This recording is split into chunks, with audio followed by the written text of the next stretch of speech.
Do you want to start throwing a drop shot but don't know where to start? We're going to talk about that. Welcome back to another episode of 5 Minute Fish Talk. It's Friday morning, and that means it's time for two of my favorite things in the world, coffee and fish talk. That's right, folks, I've got 5 minutes on this time of year, and you know what that means. Boop. It's time to get real. We're talking about the drop shot today. I love finesse fishing, Ned rigs, wacky rigs, Nico rigs, the list goes on. Well, high up on that list, in fact, high up on my bass fishing list in general, is a drop shot. This thing just flat out catches fish.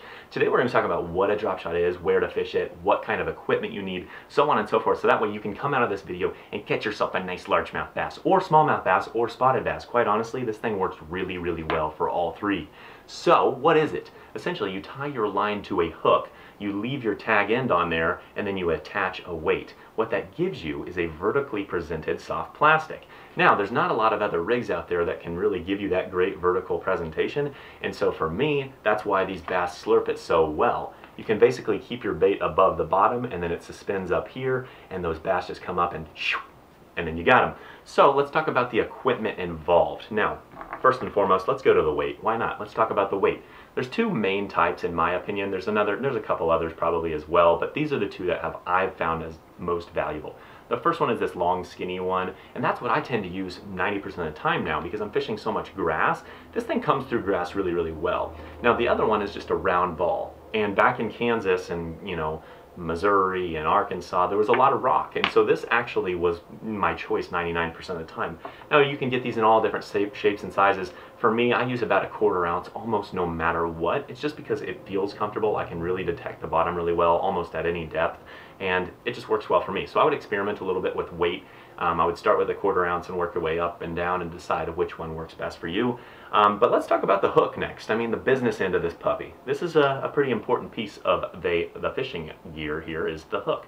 So what we have here is a circle style hook, and what you do is you basically nose rig that worm, and it works pretty well. It can come through cover to a decent degree, and you can get really good hookups on it. Now for me, and that's probably about 90% of anglers use, for me I really like this style of hook. The reason being is because you can Texas rig that bait, you can pull it through brush piles. I never worry about getting hung up. Every now and again it'll happen, but generally speaking, this comes through cover super, super well, and then I just set the hook a little bit harder, and I've had very, very, very good success with it, so that's what I use. Now I would just recommend picking something that you're, and trying it a little bit, and then as you gain a little bit of confidence, sticking with what works for you. For me, I like to keep my system at a 1/4 ounce weight and then this style hook, and that just tends to work. Now as far as equipment goes with a rod and reel, I think you can get away with most different types of rod and reel. I personally think that spinning is, 90% of the time, that's the way to go.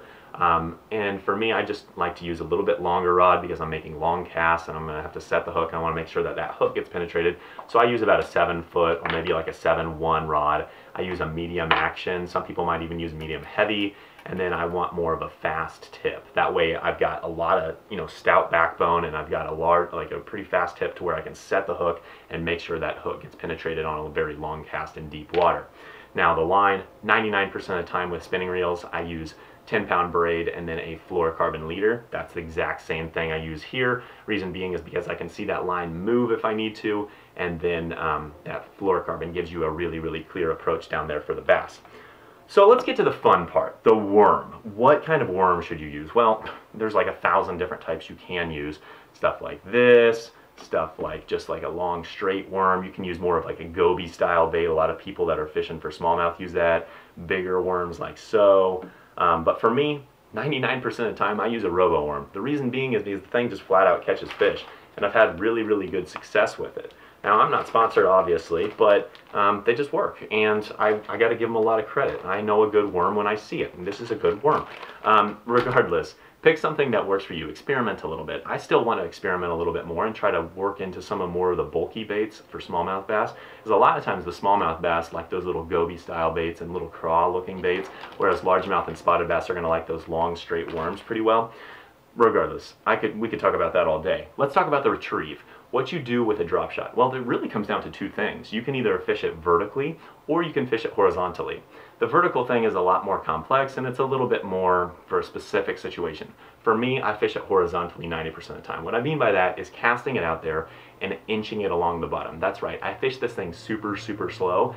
Most of the time I'm fishing it during the summer. I will tell you this, the drop shot works all year round. You can fish it on beds all the way into the winter and the summer, the spring. It always works. There's really not a bad time for it. For me, in the dog days of summer, when these fish position offshore, is when I personally like to use it because it works so well and effectively. Holy cannoli, folks, I actually went 5 minutes. I really did get through everything I wanted to talk about today, so if you have any further questions, just drop a comment below and I'll get to that as soon as possible. Otherwise, click that video right there if you want to see me actually throw a drop shot. I think hopefully that'll help you with visuals. Regardless, you know what I'm going to say next, right? Have yourself a fantastic weekend, and we'll catch you next time.